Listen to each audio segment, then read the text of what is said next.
board. Yes. Okay. So questions before we can, because tonight we're doing the waistband. I show you this. Look, look, look.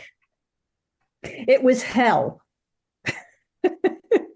Because I first attempted to do it like Kenneth D. King, but I'm not Kenneth D. King. So they take it all apart with those damn little stitches, and I had to do it the Balzano way, which is excruciating. Okay.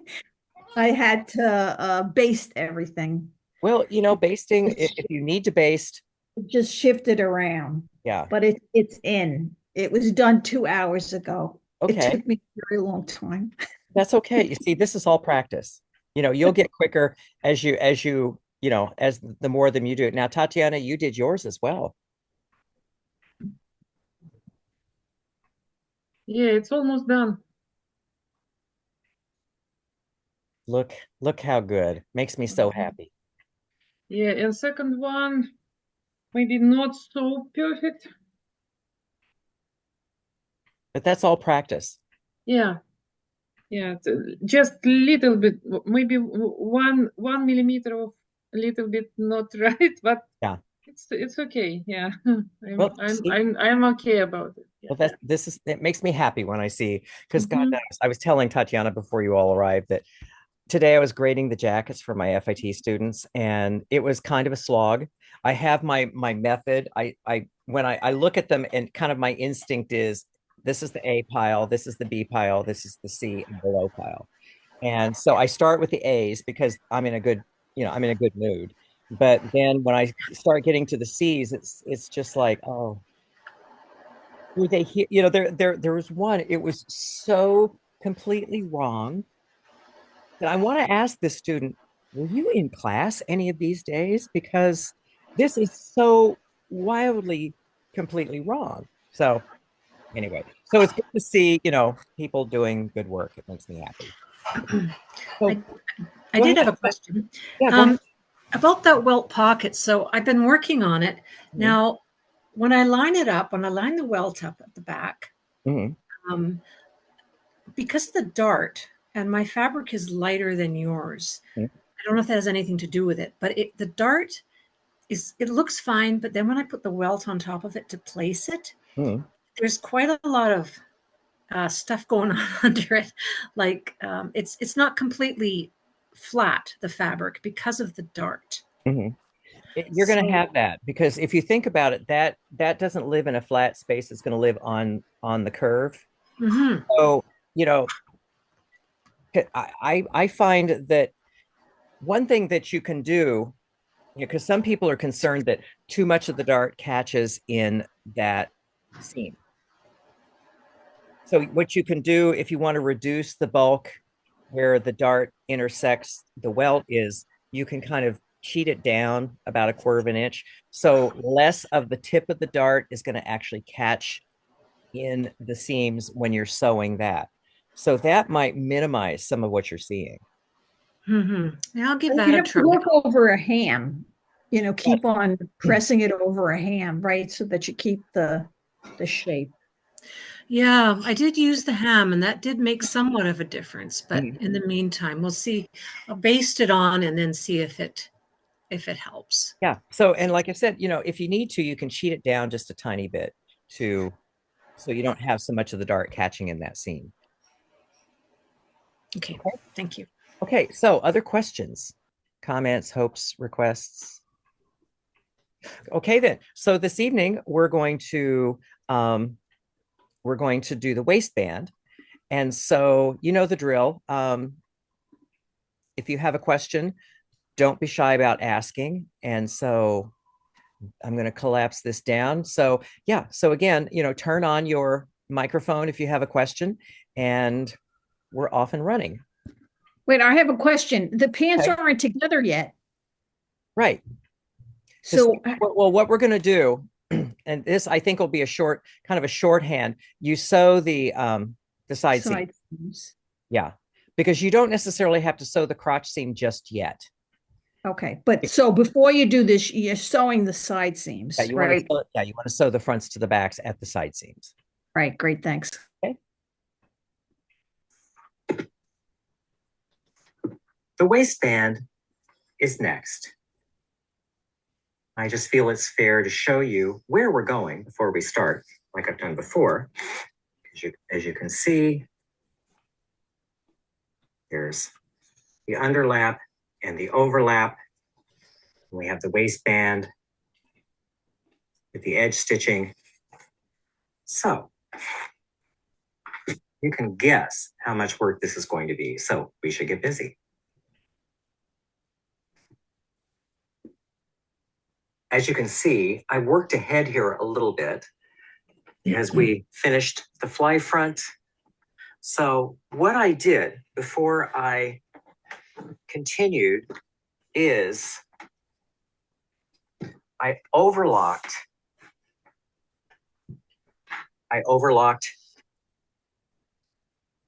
the back seam allowance, stretched the inseam and overlocked that. I overlocked the hems front and back. I overlocked the seam allowances for the side, front and back. Overlocked the inseam on the front and overlocked the crotch seam. So that's the finishing. Kenneth, I have a question. This Yes. particular. When you overlocked where you said stretch, Yes. I'm kind of a Yeah. serger beginner. Do you Okay. pull on that to get it to stretch as you're overlocking? Actually, what you want to do before you actually put the overlock from roughly the knee up, which is up, I would say probably 6 inches up from the cut edge on the pattern, you're going to go over to the pressing table and you're going to pull this point this way as you're pressing. So you stretch it and press it, and then you can take it over to the overlock and you don't have to worry about breaking any stitches. Okay, perfect. Thanks. Okay. Kenneth, I have a question, if I may. Yeah, go ahead. Why did you decide to overlock versus perhaps just pinking the seams? See, I like an overlock because I find it's a little easier and it's cleaner. And as far as pinking, you could do that. With pinking shears, I don't know if anyone else has had this experience, but my theory is that you can never predict when the pinking shears are going to chew as opposed to cut. So I've really stopped using pinking shears. If I want to pink it, I'll use the wavy rotary cutter blade. Okay. I've been doing No, go ahead. Susan Calgi sells a really good zigzag, whatever, the scissor. Pinking shear? Pinking shears. Yes, it's really good. It never snags. It's really sharp. I recommend it from her side, from her store. It's the Kai sir, pinking shear. Yeah. Okay. See, my challenge with the Kai scissors, I love them when they're fresh out of the box. Yeah. They're the sharpest things going. They lose their edge too quickly for my taste. Yeah. And so, if I'm going to pink, I'll use the pinking shear. Doing some kind of research on bespoke trousers, a friend of mine gave me a book that was written by the guy that is on the British Sewing Bee. Yeah, I've got that book. It's an interesting book. But if you notice, they use the overlock. Yeah. So I figured, okay, if it's good enough for bespoke, it's good enough for me. So you don't have an overlock. Can you, do zigzag if you're not going to do pinking? What would you do?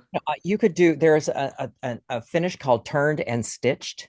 Okay. You would want to cut a wider seam allowance. So then what you're going to do is you're going to press this raw edge over by 1/4 of an inch and then edge stitch. So that would be considered a quite respectable finish. Okay. So you have some. How much do you want to stretch that crotch seam? Well, generally in the pattern, in the pattern that you have, and this is the thing I learned from my teacher Simone, is you cut the back seam length 1/2 inch shorter than the front, and you pull and stretch. So you should be able to pick up that 1/2 inch when you're stretching. Now, if you end up going a little longer, what you can do is you can trim the seam allowance off up here so that both match. But the thing is, you just put it on the face down on the pressing table, give it a really good pull, and slide the iron, oops, sorry, slide the iron up as you are steaming, and it will stretch. Now, the question, why would you do this? But there are two things that are in operation on the back of the trouser. One of which is tension, because you're going to be sitting in this. So there's a horizontal pull. The other one is, well, not to be undelicate, steam. And so, if you're sitting and, the natural body heat and such makes this area look a little bit strange if you don't stretch this inseam. And so years ago, Sandra Betsina wrote an article, and I remember she was basically doing the same thing that I did. What she would do is she would cut the back trouser out of the pattern. Then what she would do is she'd take the pattern off and she would steam and stretch towards this point here. And then she would put the pattern back on and trim off the excess. Mhm. So, it just makes this area shape around the body better than just a straight construction. So that's the reasoning behind the stretching. And like I said, I learned from my teacher, Simone, was you cut this 1/2 inch shorter so that you can stretch it so that everything matches. Okay, so backing up, when we did the trouser class in Tacoma, when we drafted our trousers, did you allow for that 1/2 inch in the back? Yes, I always check for that. Okay, Yeah. So so I should have that in my sloper. absolutely should. And if it turns out that you don't, it's easy enough to just drop this down that 1/2 inch. But I feel confident that I have taken care of that for you. And I'll know because if I walk them in, the front will be a 1/2 inch longer than the back. Correct. Yes. Okay. Okay. So other questions? Yes. Do you have any hints? You're just gonna press that seam open. Yes. And all right, so you're gonna dry clean these, correct? Absolutely. You don't have to worry about that seam, getting crunched up when you Not really. no. No. And see, part of this is what I do love about wool is it kind of stays flat and behaves itself. If you're dealing with something that has a blend of natural and man-made fibers, you might kind of keep an eye on it. But yeah, when I've dry cleaned my trousers, they come back and this is all flat and it hasn't curled up. All right. Because see, the thing is, because I hear like the wheels turning in your brain, and my sense is that you're thinking about, should I tack the seam allowance down? And the answer is I wouldn't. If you Right. Now, I know you can't. I'm used to, the Susan Calgi or whatever that I've got underlining there and I can tack it. So I'm always like, I feel kind of bare when I don't have anything to tack. And, Yeah. but Yeah. I just leave it, because then what I do sometimes is I just turn the trousers inside out and I'll repress that seam if by any chance it goes crazy. Yeah. And so, yeah, so problem solved here. But, Sure. I understand, because whenever there's an inner lining, you always tack your seam allowances open. That is just kind of a gimme.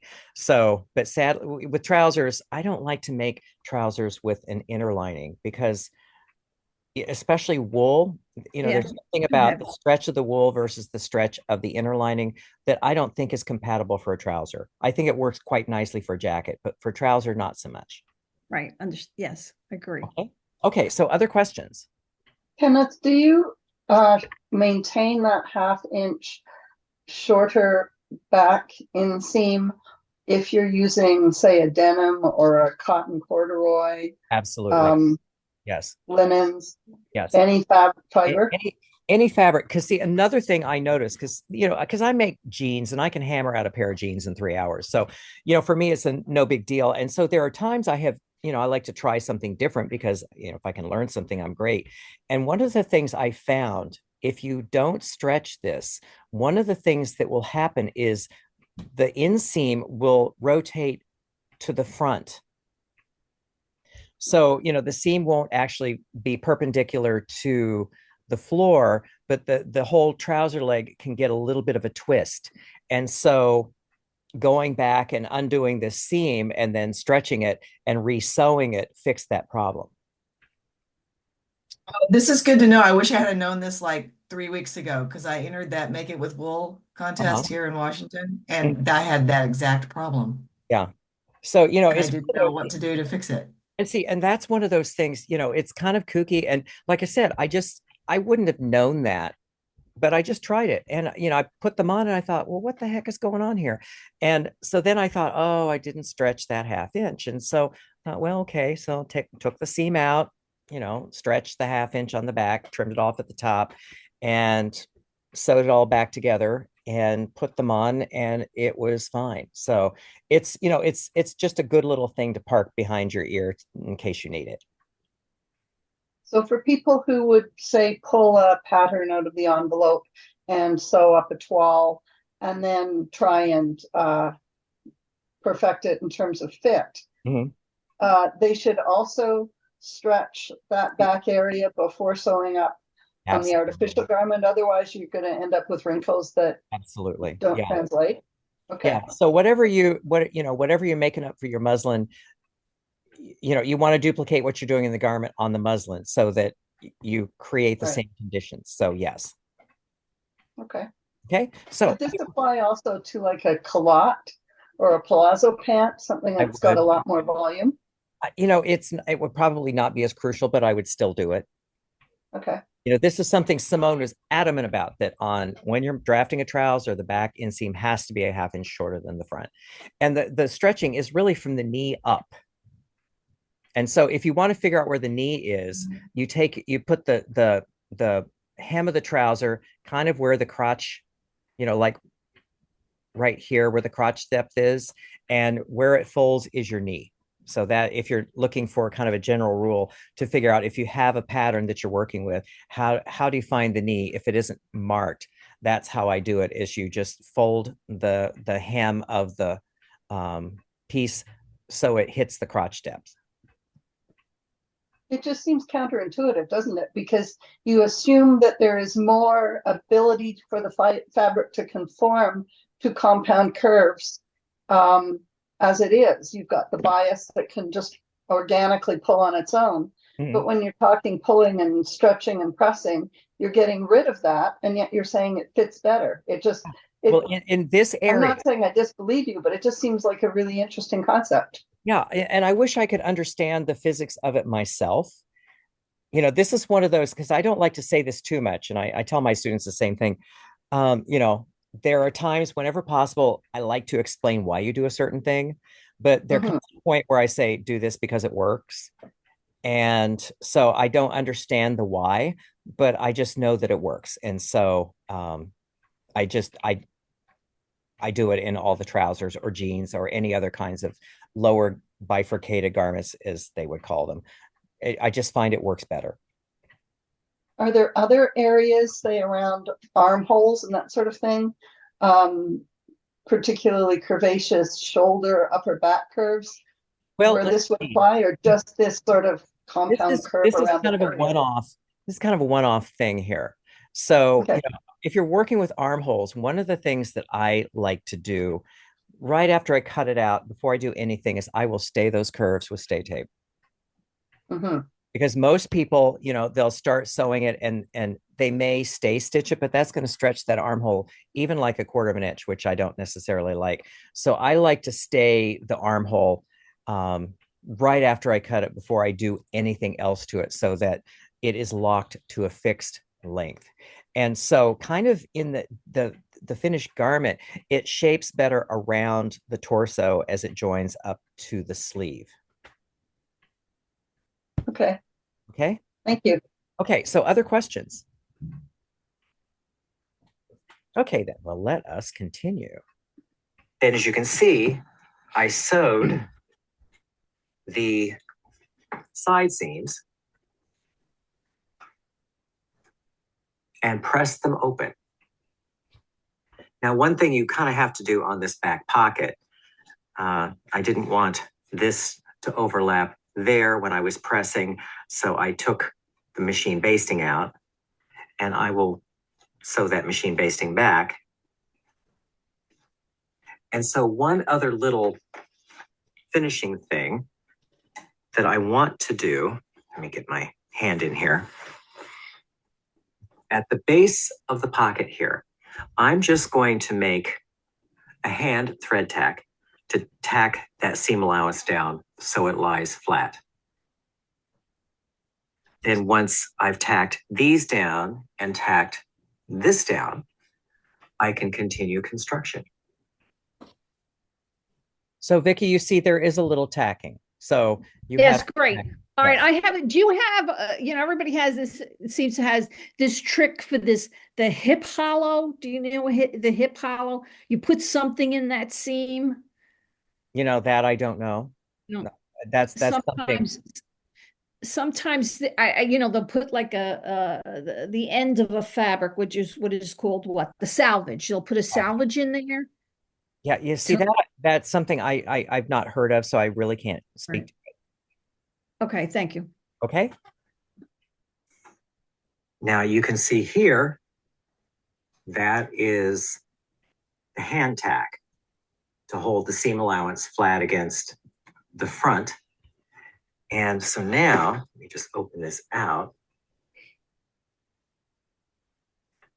Now that we have side seams sewn, what I'm going to do, as you can see, I've worked ahead. We're going to pin the inseams and we're going to sew and press the inseams.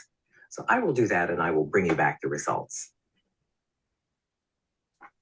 So here we have the inseams sewn. So now we're ready to sew the crotch seam. Now this is a little trick I learned years ago from some old tailors. Now you can see that the trouser is sitting, of course this is the front, so it's sitting right side out on the table. So this is how I remember how to do this because I'm a little bit dyslexic.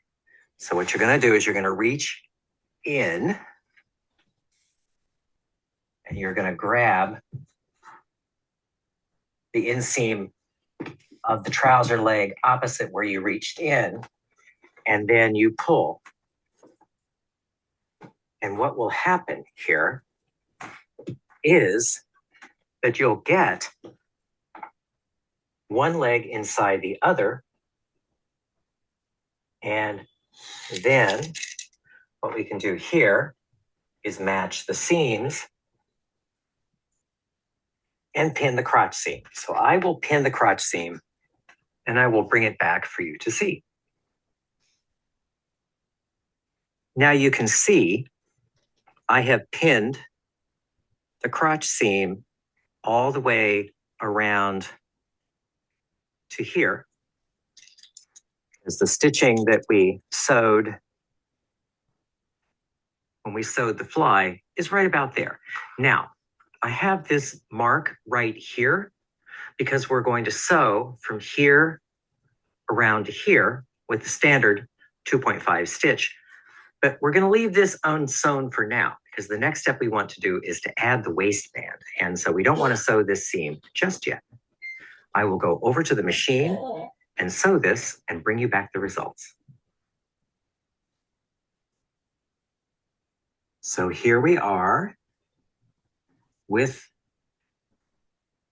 the crotch seam sewn all the way up. Next, we want to start sewing the waistband to finish this up here.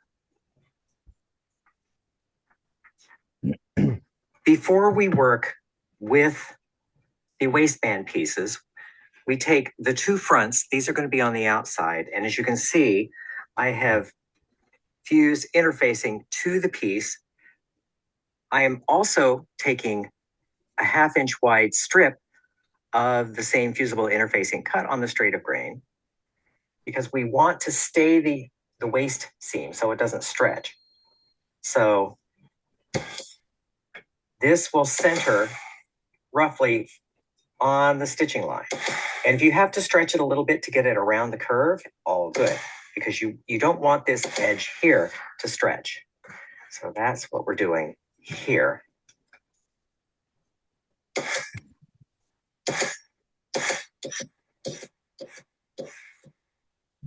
Because when you sew these to the other sides, the stitching will go through the fusible and it will stay the edge so it doesn't stretch. Give you a close. One more thing that we need to do before we go back to the work table, we want to sew a stay stitch 1/2 inch in, standard 2.5 stitch length. And then we want to press the seam allowances back, as you can see.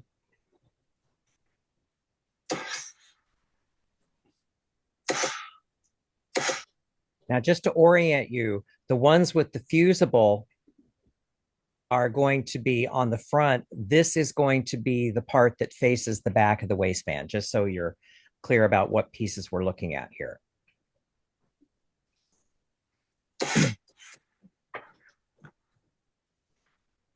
So we have these prepared.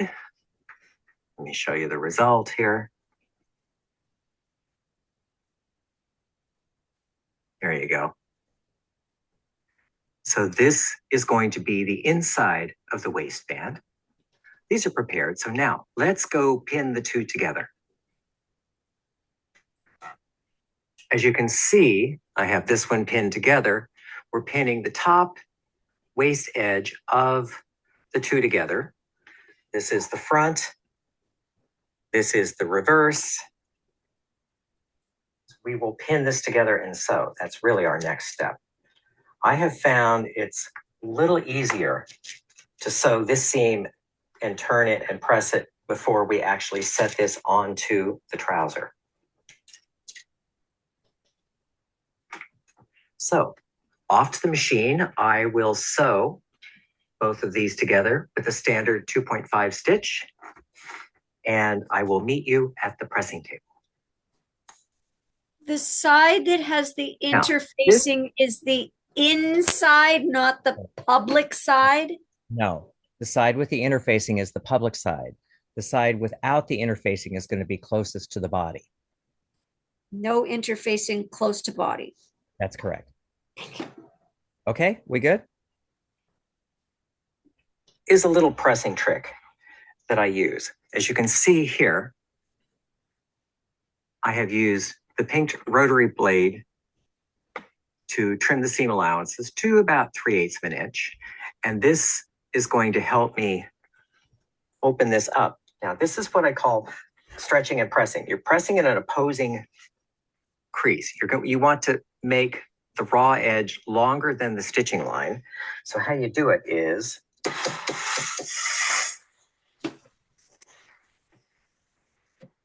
you pull it like so.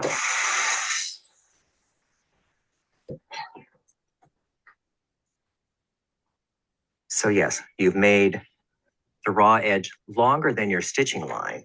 So from here, what we can do is we can come up onto the sleeve board, and we want to press the seam allowances towards the back.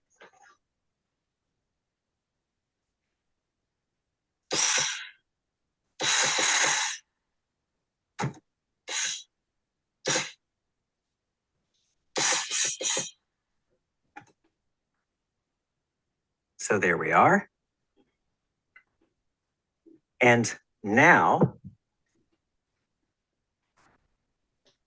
we press everything into position. Now, if I were working on a real pair of trousers, I would use a pressing cloth. But the object here is you want to favor it slightly. See how that rolls back ever so slightly. Favor that back by about 1/8 of an inch.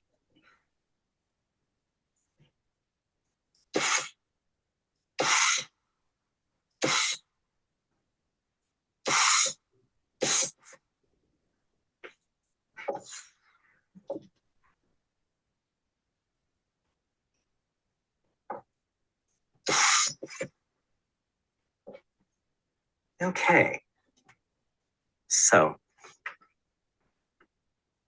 there we are. Now let me show you the other one, which I have finished already. So here is the other one. You can see how, oh, there we are. You can see how that rolls down slightly. You're going to have about a 1/2 inch showing here. And if you need to touch up the little, the fold here to get the 1/2 inch parallel to the cut edge, absolutely do that. So now these two pieces, once the pressing is finished, are ready to install onto the trouser.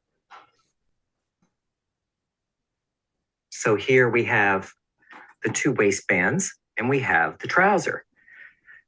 So here is the overlap. Here is the underlap. So what I've done here is I positioned these. So here's a center front. Here's a center front. But the overlap is different.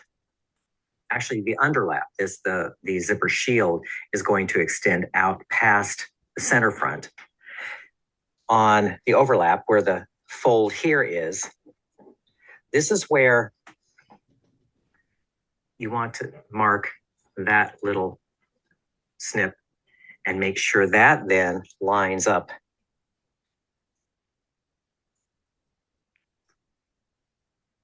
with the fold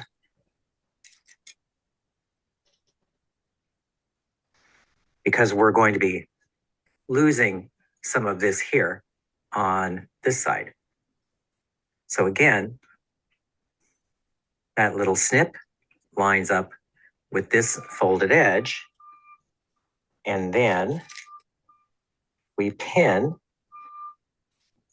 all the way around.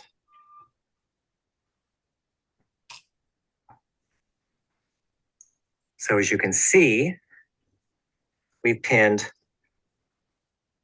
all the way around. And if you have a little extra back there, no harm, no foul. It's better to have too much than not enough. You can always trim that off later. So we have 1/2 pinned. Now let's pin the other half. So here, what you'll do is you will have that extend out 5/8 of an inch from that folded edge of your zipper shield.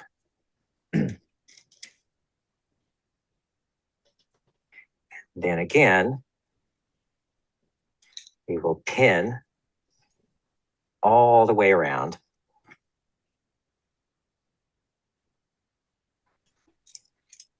And I'll meet you at the other end when it's done. Okay, we're at the end. We have everything pinned. So our next step is the sewing machine. So first, we're going to be sewing the underlap side and standard 2.5 stitch, 5/8 inch seam.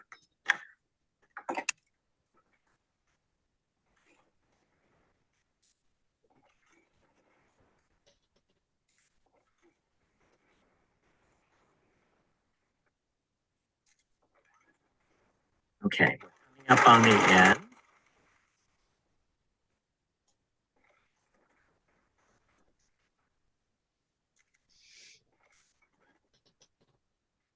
Go. So right on. So this is sewn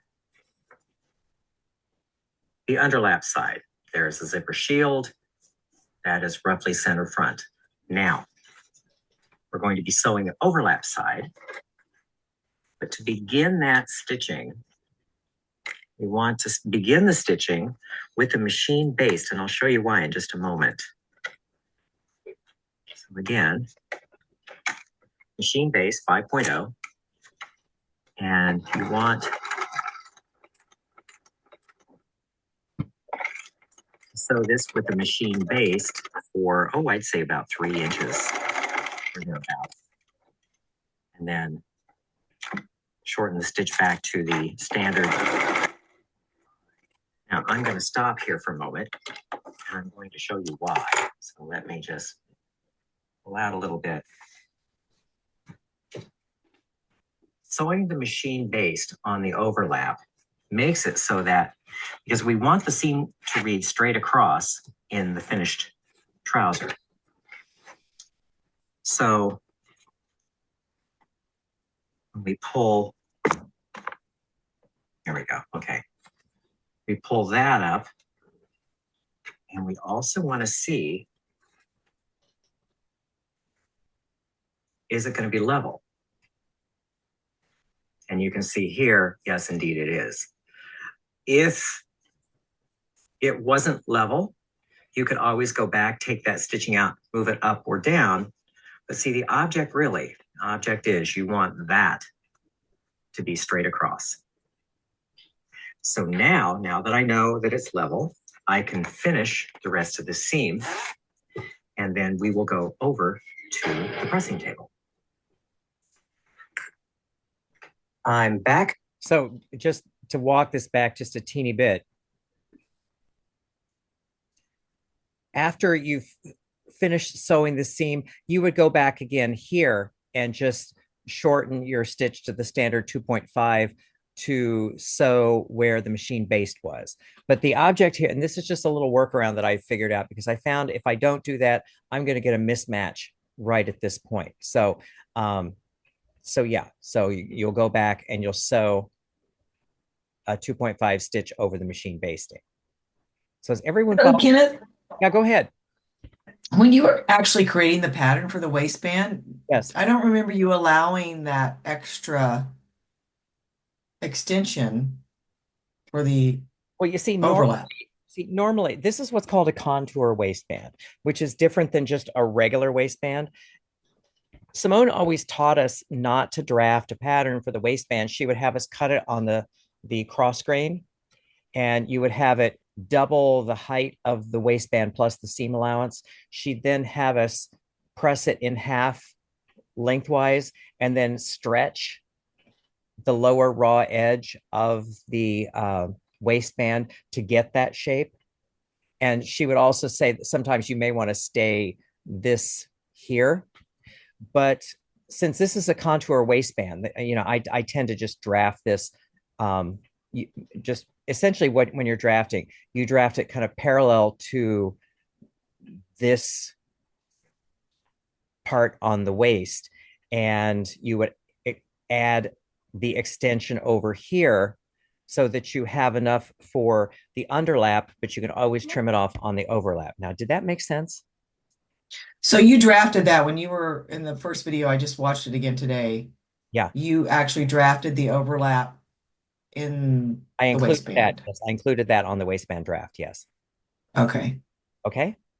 And if you haven't done it, it's easy enough to go back and, draft another pattern. But see, I like to draft it for the underlap so it's longer so that you can cut both at the same time. And so it's easier just to lop off the center front for the overlap, which is shorter. Does that make sense? Yes? Yes, Oh, it okay. does. Thank you. So are there other questions while we're stopped here? Don't be shy. Crickets, crickets. Okay, well then let us continue. I'm back from the sewing machine and the pressing table. So I have sewn the waistbands to the body. I have pressed the seam allowances to the waistband. Now I'm going to stop here for a moment.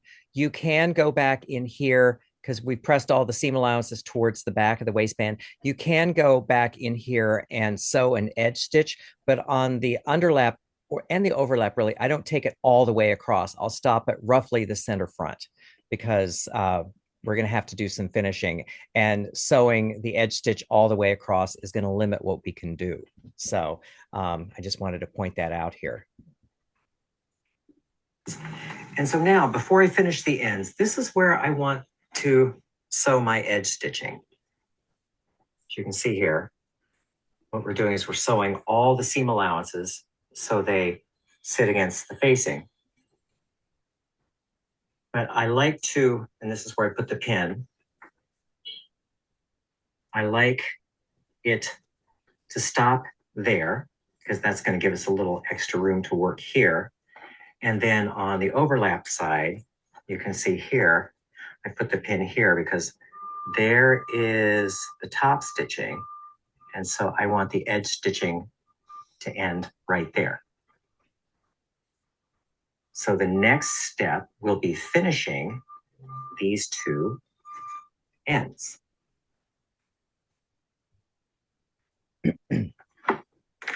We'll work with the underlap first. So let me just zoom in here. So you can see here, that is our guide. That's really where we want our stitching line to go so that we can finish this.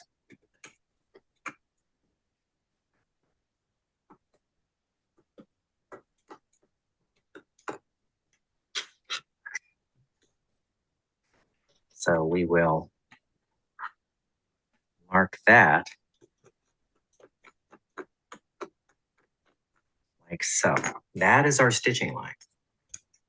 Now, this is, if you've ever heard of Margaret Islander, this is her technique, inspired by her technique is called the burrito collar. It's also burrito cuff or burrito waistband. So what we want to do to finish this waistband is first fold the overlap for the zipper shield. And then we want to put these two raw edges together. So we're putting everything right sides together, and we're going to pin. Now, if you want to base this, you can. We're going to pin and line up all these seam allowances as far back as you can get, but say about an inch or so back. And then we're going to pin this.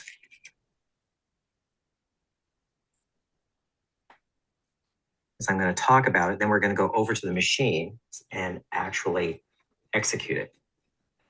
So let's just put a pin here. And we're going to stop that. So the object here, we're going to go over to the machine.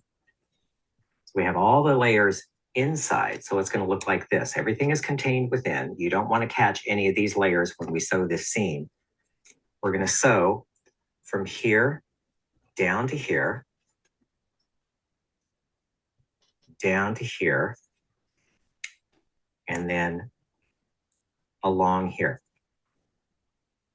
Now let's go over to the machine and look at that.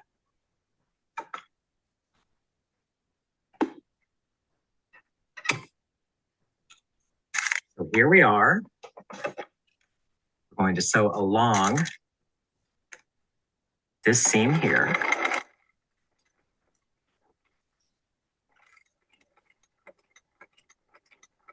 And as we get to about 1/4 of an inch from where this drops off the corner, we're going to shorten the stitches to 0.75. You want a short stitch so you can clip. And then turn it, lock it 1 stitch, and then short stitches for about 1/4 of an inch, and then back to the standard 2.5, about 1/4 of an inch from this corner, and then back to the 0.75.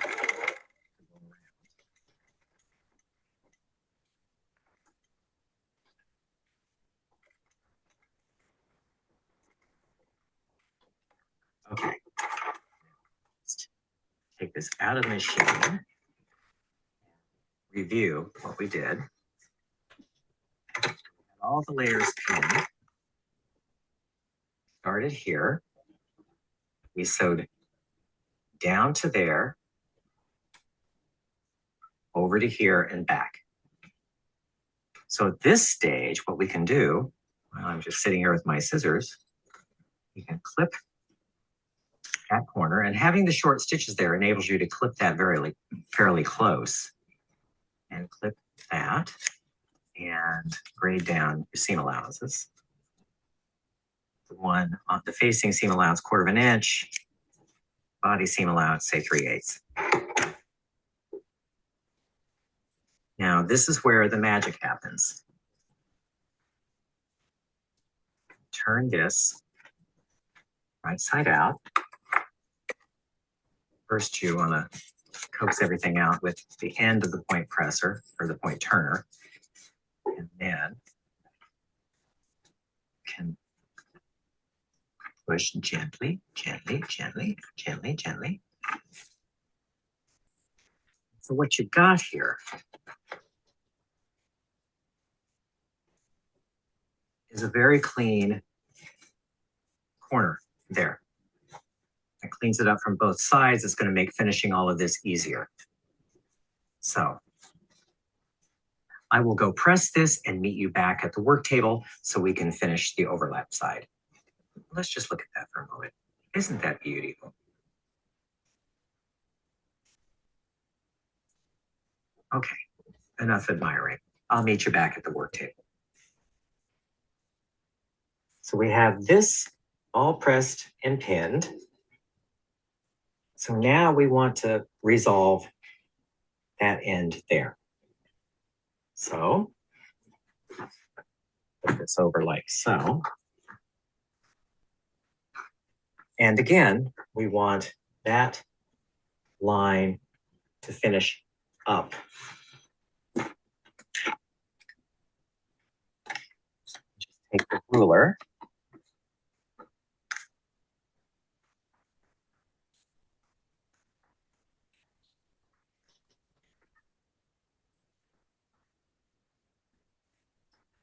And connect that like so. So as you can see, we have a little extra here, no harm, no foul. That just goes away. This way it enables us to cut 4, so we don't have to cut 2 separate halves of the waistband, which is something that can confuse me anyway. So now, again, this is the same variation. We're going to fold this out of the way. And then turn this back.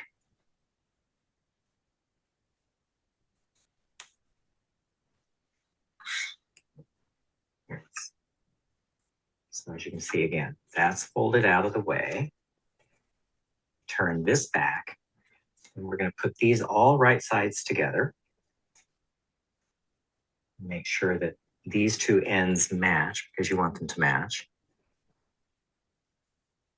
Line up the cut edges. Okay, those 2 ends match. So turn this over like this. Because we want to see the stitching and the ink mark. So we have all the seam allowances lined up.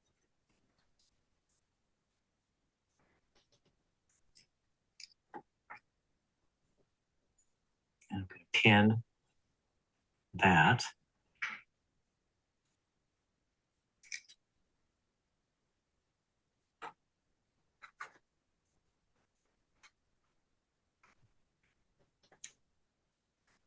So again, we want to get these seam allowances lined up as far back as we can go. Maybe an inch, inch and a half will do it.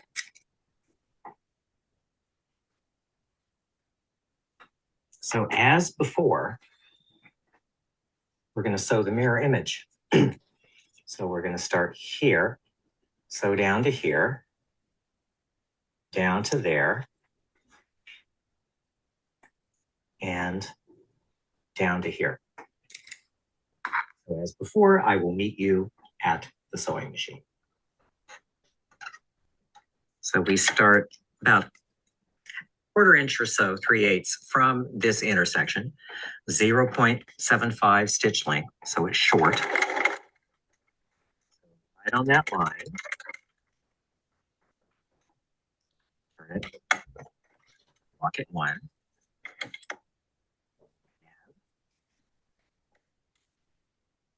So along this line, about 1/4 inch, and then go back to your regular stitch length, 2.5.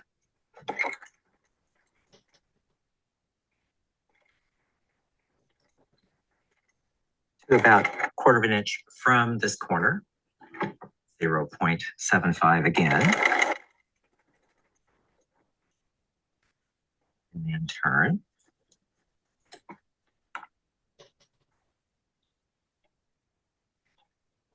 As you can see, this is a little bit ticklish. You just have to be patient. So again, and basting, if you want to baste, this is one of those times to baste.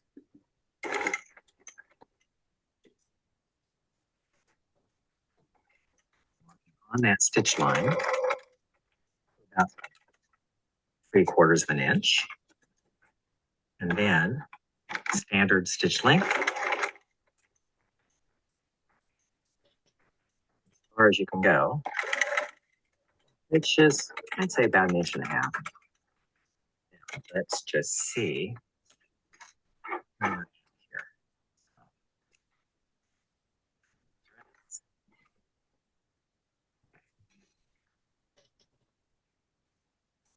Here.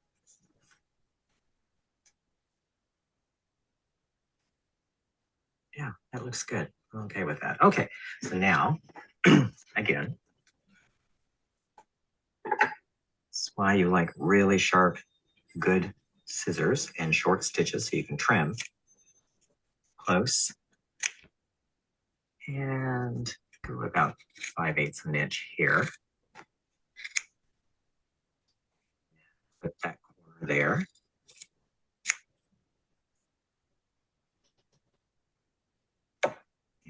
And this grades down to 3/8.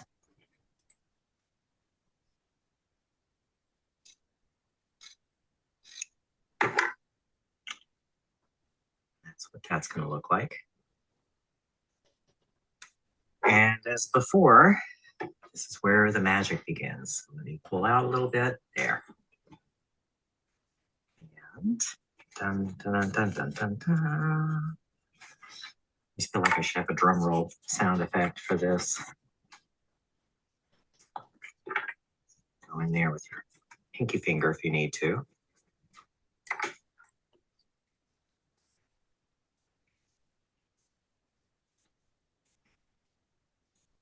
Here we are.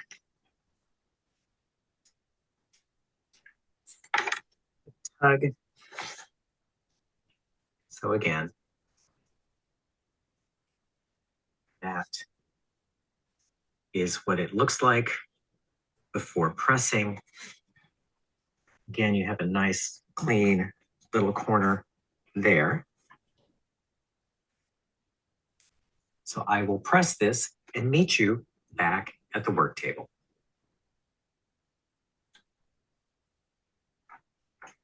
We're back from the pressing table. There is that side. There is that side. And I worked ahead to thread baste. And so what I really want to do here is thread baste. Now we're not thread basting all the way to the end. We're going to leave about 4 inches or so because we want to finish the back crotch seam. And we're going to make it so that the trouser can be adjusted in the waist. You'll see that in the next step. But really, I'm just going to be basting this. No mystery there. I will meet you at the other end of this thread baste. And here we are.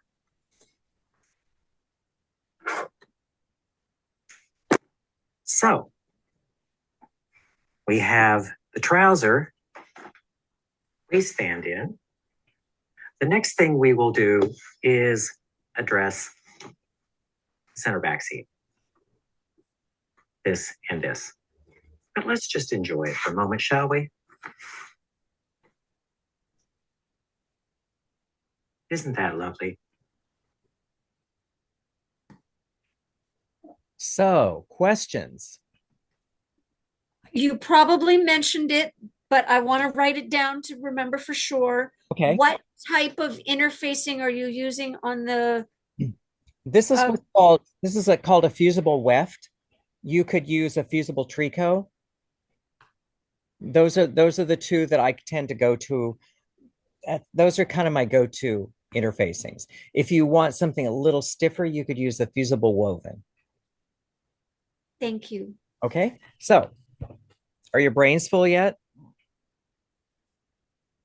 Getting there. Getting there? How about you, Nancy? I think she might be are you meditating, Nancy? Yeah, turn on your microphone. There you go. I'm okay. I'm just getting on because I haven't had internet all day long. And my son just showed me how to use my hotspot on my phone. So Oh, that's why okay. I'm so late. That's okay, not to worry. So, and isn't it lovely that we have a recording of this so everyone can watch this again? So you won't miss anything. The hotspot, I have to say, Yeah. I really, it was one of those. I was in Oklahoma Good. City. What was I doing there? A friend of mine's birthday, and it was this Hyatt, and their internet didn't work, and I thought, you've got this gigantic hotel, you've got all the money in the world, and your internet doesn't work. But this is Oklahoma, so um, I had to use my hotspot, and that's where I learned that I don't have to be held hostage to anyone's Wi-Fi because you carry it around on your iPhone.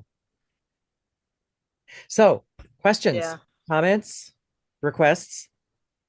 Kenneth, will you be addressing using linings for trousers? Not on this. This is just a basic trouser, but if I were making a trouser, what I would be doing is before, it's like after you put the pockets in, before I put the fly front in, I would line the two trouser legs separately. They would be two pieces, and then eventually they join together. And so then the lining would catch in the fly front, it would catch in the crotch seam, and it would catch at the waistband. That is how I've done it in the past. So did that make sense? I'm not sure. I'd have to think about it for a bit. Yeah. So Why do you do that rather than make a separate trouser and attach it all at the waistband and then with thread tails at the legs? Well, so what you run into, you could do that if you were going to make a trouser that was not going to be adjusted. Okay. Because I tend to think in terms of men's trousers, and there are certain conventions in ladies' clothes that they do because they don't want you to alter the one you have. They want you to buy a new one. And so if you notice a lot of times on a lady's trouser, there's no center back seam on the waist. It's the trouser put together, and then the waistband goes all the way around. And so in that particular situation, you could actually make a separate trouser and hang it inside. The thing that I would look at is, the seam allowances at the crotch would tend to fight a little bit, but you can, if it's going to be lined, you can actually stretch the crotch seam on the lining and on the trouser so that they flatten out a little bit. And then I would probably just hand finish where the opening is, where the zip is or whatever. But for a men's trouser, I found that it works better, in my experience, you'll make the trouser, you'll sew the out seams on the trouser, and then you put the trouser, you put the fly front, so you're going to catch the lining at the waist, and you're going to catch it all at the fly front in the crotch seam. Then you will sew the inseam on the lining, you'll sew the inseam on the trouser, but the entire, the crotch seam, the lining catches in the crotch seam all the way up to the waist. Did that make sense? I feel like I'm, yeah, it's one of those things. I think, see, this is where, and, when I have to figure out something like this, I will make a half scale sample of something just to see if it's going to go together. And so this might be something to try to see which way is going to work better for you. Do you want to make, make a whole trouser lining that hangs inside the trouser, or do you want it to catch in the crotch seam and the waist? And what comments would you have on the fiber or fabric type for linings on trousers? I would use a China silk. Now, there are, see, I don't like Bemberg as a rule. There are some of the heavier Bembergs. If you're going to like a bias bespoke, they have some nice Bemberg linings that they use on jackets. That something like that would work. Ideally, you want a natural fiber Mhm. because it's just more comfortable to wear. Um, just like that, the thin sheer Bemberg. God, I hate that stuff. I just hate it. I had a student. This is the one he got a C, because of being kind. We were, it was the crap Bemberg that they buy at the bookstore that you could read the newspaper through, and it looks the same from both sides. And so one of the things I talk about in class is I like to lay everything out. You have a right and a left, and you have a right and a left, so that when you assemble one and you assemble the other, you're going to have a right and a left. Well, he didn't listen. So he ended up with two left shoulder sleeve linings. Oh, lovely. Two. And so Mhm. instead of like taking the seams out of this and then flipping them and restitching them before he put it into the armhole, he just sewed it in the armhole. So the back seam on the sleeve was here, and the whole sleeve hung wonky. And I said, "So you're going to fix that, right?" And he kind of gave me this dull, unintelligent look, and it's like, and then he shrugged, and I thought he's not going to do that. So I said, "Well, I'll count you off on that." He's like, "Okay, so great. Sucks to be you." So, but he used the Ember. So, bless their hearts. Some of them don't want. And do you Go ahead. serge? How do you finish your lining? Do you serge that as well? Yeah. No, a lining. See, this is something, and I tell my students this: if it's inside a lining, it does not exist. So you could pink the seam allowance on the lining. This is one of those times I would use the pinking shears because, you want some sort of finish so it doesn't turn into this fraying awful mess. But overlocking, I think might be a bit too much. Because see, it depends on the fabric you're sewing with. There are some fabrics that in the pressing, maybe not the pressing that you're pressing, but if you send it out to be dry cleaned, the dry cleaner could be a little aggressive in the pressing, and the overlocking might read through the face fabric.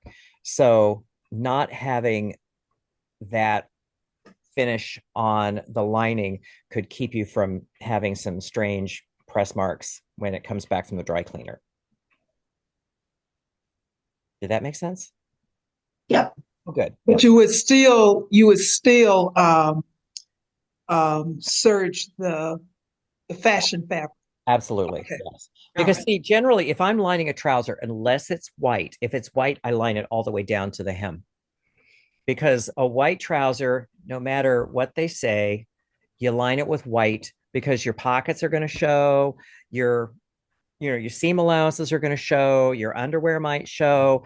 White is just, no matter how thick it is, there is going to be a shadow. So lining it all the way down to the hem, you're going to be fine. Otherwise, I line it to about a hand's width below the knee because I want it to cover the knee, because when you're wearing the trouser, having the lining as a little bit of a resistance is going to keep the knees from bagging.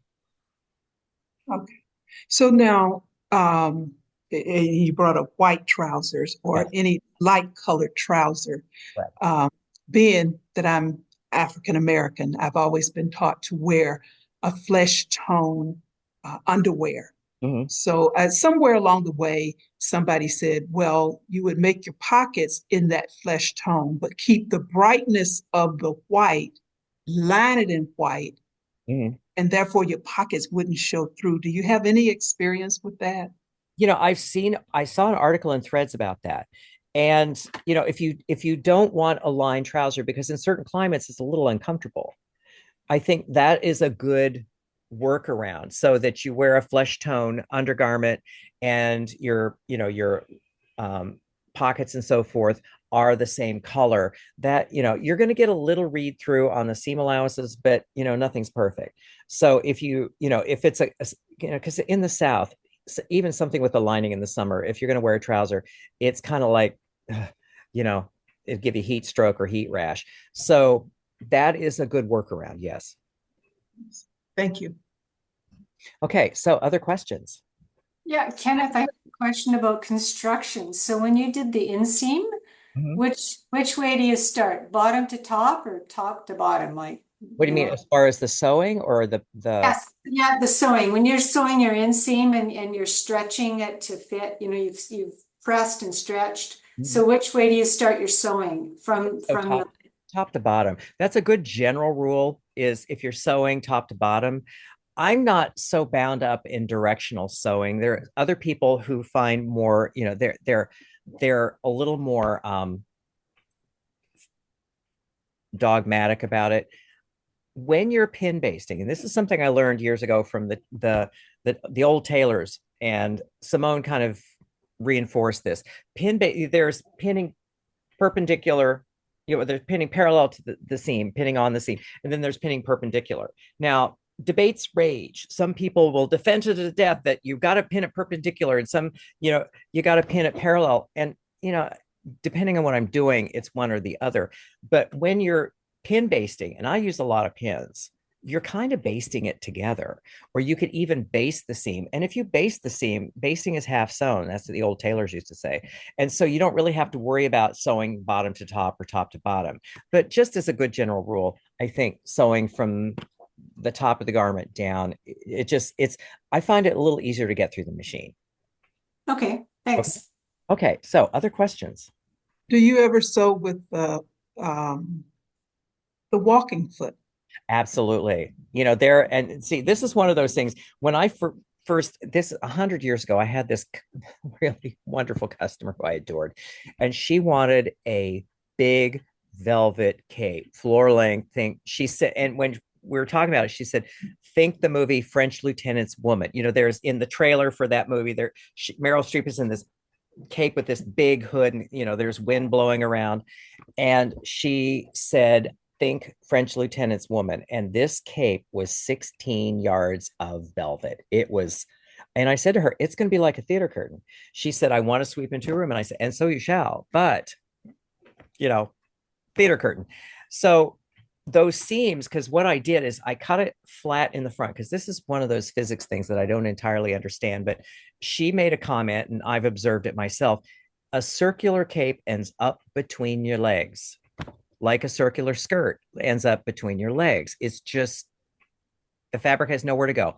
So we cut the front kind of as an A line, but I had a yoke in the back, and I had, easily 3/4 of a circle. And it was cut, I want to say, in 7 gores. So each of the gores, first off, being velvet. Second, there was an inner lining. I used cotton flannelette as my inner lining. And so, if you've sewn with velvet, as we all probably have, I sprung for the walking foot. And I remember at the time the Bernina walking foot was like $125. And I remember thinking, okay, I can afford to do it because I'm going to need it. So anytime I think anything is going to shift or creep or stretch, or if like matching patterns, anything like that, if there's any hesitation, I'll pop that walking foot on. It's insurance.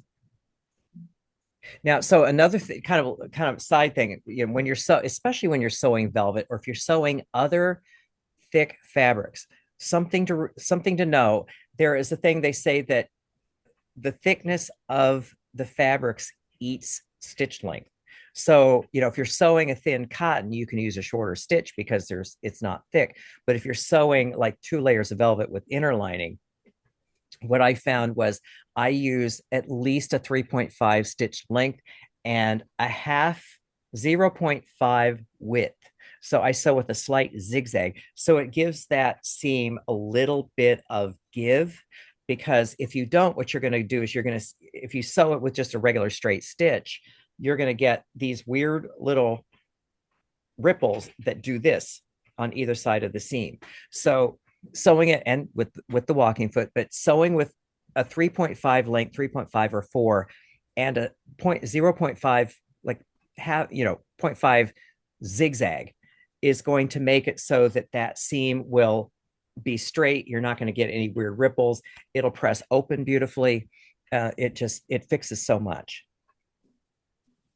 But yeah, walking foot. If you don't have one, put that on your list of, for the holidays, someone can buy you a walking foot. Okay, other questions?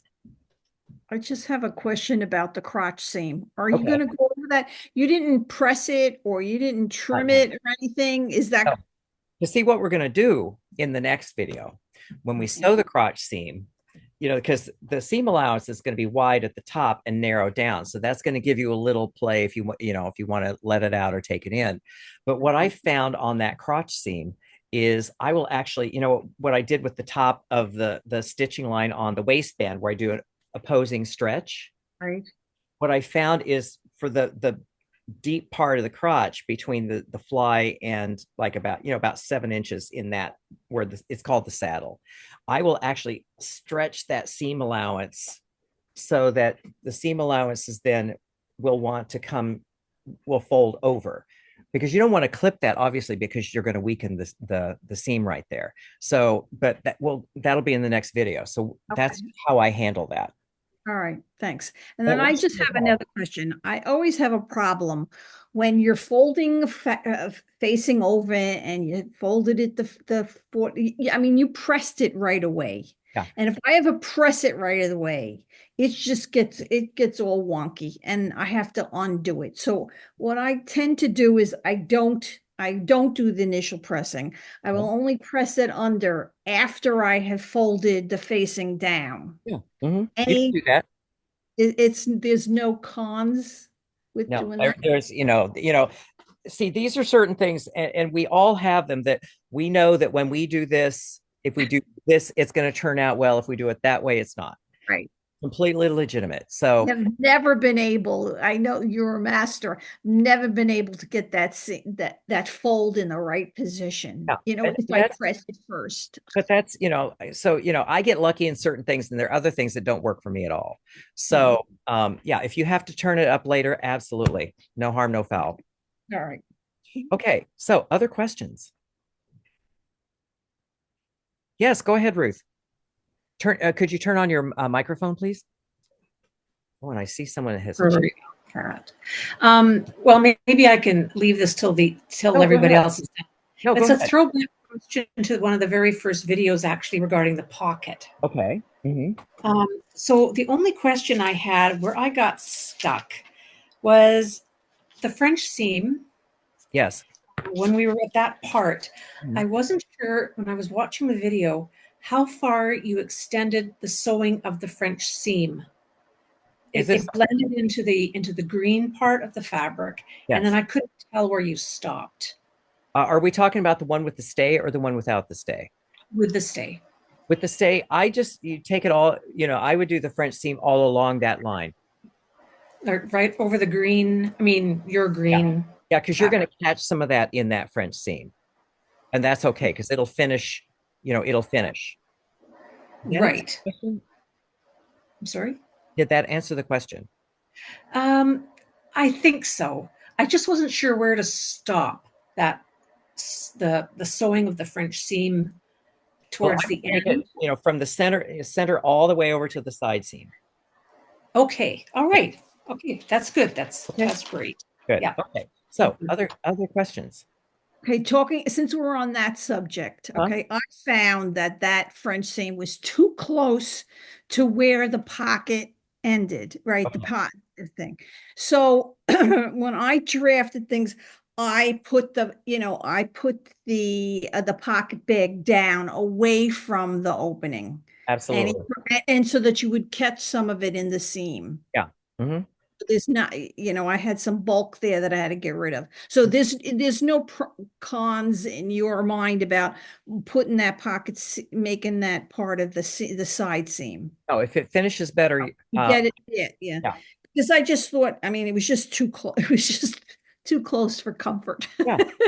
So because see, I've seen it both ways. I've seen it where, because on this, it kind of makes a little bit of a jog, but you can just take it straight across over to the side seam. And you can also make the pocket a little deeper so that, where the opening ends and all of this ends are further away. Yeah, I found also that it was just a little bit too curvy for I couldn't get it was really hard not to get ripples when you were sewing that final thing. So when I drafted it, I drafted much smoother curve, not deep curve, right? Yeah, absolutely. Yes. All right. Okay. Does that help, So, Ruth? Good. Yeah. It does. Yeah. Yeah. so this is a male's trouser, man's Yes, trouser it is. that we're doing. Yes. So if you've got a really nice fabric, being female, is it as far as putting the back seam in the waistband so that you could let it out because you paid so much for that fabric? Right. Is that, I mean, I guess no one would really notice. I mean, Well, of you course see- you can do what you want to do because you're making it, but Well, you see, this is where, because I don't know, you all probably know who Deanna Vreeland was. She was the editor-in-chief of Vogue for a number of years. Famous. If you want to know about her, if you haven't heard of this documentary, it's on YouTube. You want to watch it. It's called The Eye Has to Travel. And it is the documentary of Deanna Vreeland. She, in fashion, she has cast a long shadow. She made Anna Wintour possible. In her early days, she worked at Harper's Bazaar before she went to Vogue. And so she got this idea that pockets everywhere. You don't have to have a handbag to spoil the line. You have pockets for everything, and everything in its pocket, and it's trim, and you're unencumbered and all of this. And they hauled her into Carmel Snow's office, and Carmel Snow sat her down and said, "Lady, the handbag advertisers are paying your salary. So you are not going to do this." So there are certain things, like if you look at some ladies' jeans, you put your fingers in the pocket and they hit right about here. That's a useless pocket. You might as well just sew the darn thing closed. Women's trousers are not made to adjust. These are things that they do, like the pockets are like this deep. They want you to buy a handbag. The trousers don't adjust in the back because they want you to get rid of them and buy a new trouser. Men, on the other hand, are not so willing to give up a suit. And in bespoke tailoring, they can build a 25 to 50-pound weight change into a suit. So a man will take his suit to the tailor and have it adjusted instead of buying a new one. And so if you want to have an adjustment at the center back of your trouser, you spent all this money on this fabric, absolutely you're going to make it adjustable because, if you put all this work into it, you want to wear it for as long as possible. What about putting an adjustment in at the side seams? Not leaving extra. Well, you see, it depends where, it depends on how much you want to let it out. But the logical way of adjusting a trouser, men's or women's, is at the center back seam. And I guess to camouflage that seam, you can always put a belt loop. Absolutely. If you so wanted to. Absolutely. Yeah, then you would never know. Right.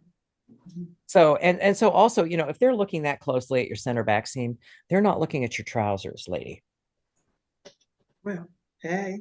Yes. I mean, so let's just, there are certain things like, because a friend of mine was worrying about, like, she put this bias hem on the circular skirt, and this, you have to seam the two ends of the bias, and it didn't hit dead on at the center back, and she was going to rip. She thought I was going to say to her, "You have to take that whole thing off and do it over." And I said, "So?" And she was kind of surprised. I said, "If someone notices that those two seams don't match, they're up to no good, and they're not looking at the center back seams. If you think about it, they're up in there for something else." So, yeah. So, I don't think they're going to be looking at the center back seam. I think they're going to be looking at your fine figure. And so don't have to worry. Okay. And did you get my pictures? Pictures? When did you send I them? sent you an email of my homework. Okay. I haven't checked email since I got home from school. So it's probably on there. No, I sent it over the weekend, Saturday, and I didn't hear from you. So I assume you didn't get it. So I sent another email asking, did you get it? So. Yeah, I should go check because because problem. what I'm getting right now, and it may be that I accidentally deleted them. I will just be honest, because I am getting, because one of the things, see, Michelle Obama said, do something. And so if Mrs. Obama says it, I'm going to do it. So with the election, the two things I'm doing, one, at school every week. Today I ask again. Tomorrow morning I'm going to ask again. Okay, voting starts Saturday. Do you have your voting plan? You're going to vote.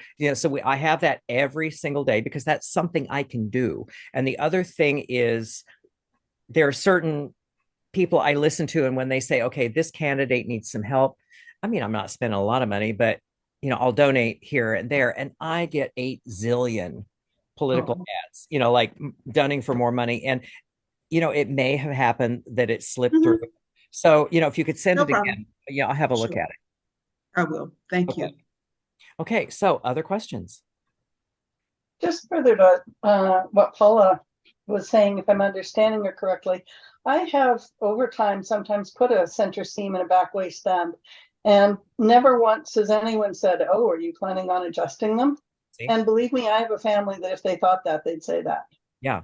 See, well, there you go, And they Paula. notice all sorts of things that most people wouldn't notice are there, and it doesn't seem to be an issue at all. I think if you put one in thinking you may want to adjust in the future, you are the only person that knows that's why you put it there. To everyone else, it's probably just a clever design thing. Yeah, exactly. So yes. And so, I think building our clothes like the men want their clothes built is a reasonable and actually prudent thing. So if you have a pair of trousers you worked hard on, you spent a lot of money on that fabric, being able to adjust them is going to give you a longer life to those trousers. But I refuse to resole a pair of shoes, though. Now there's see, I have shoes that there is a guy, I want to say he's in West Virginia or Virginia. If you go on YouTube, Bedos, Bedos, Bedos Leatherworks, and this guy does high-end shoe repair, and he can take a pair of shoes that look like someone ran over him with a steamroller, and when he gets done with them, they look like new shoes. So I spend money on my shoes, and so there are two tiers of shoes. There's like the everyday shoes. I have my everyday shoe repair guy that I'll have resole and reheel. But for the good stuff, the ones that I really dearly love, and actually I'll show you a pair because these are the most beautiful pair of shoes I own. So here they are. So these shoes I had them half soled by the guy that I normally use, and he just did a crappy job on them. And I just thought, I cannot wear these shoes because I had been watching Bedos Leatherworks and I knew what was possible. So I thought, I'm going to send these to Bedos. Now, these are the shoes. Oh, nice. So, and that is what he did. That's where the half sole joins. He did a painted finish here. He cleaned up the little metal logos. So this matches this. Now, it wasn't cheap. Yeah, it was like $225 to have this done.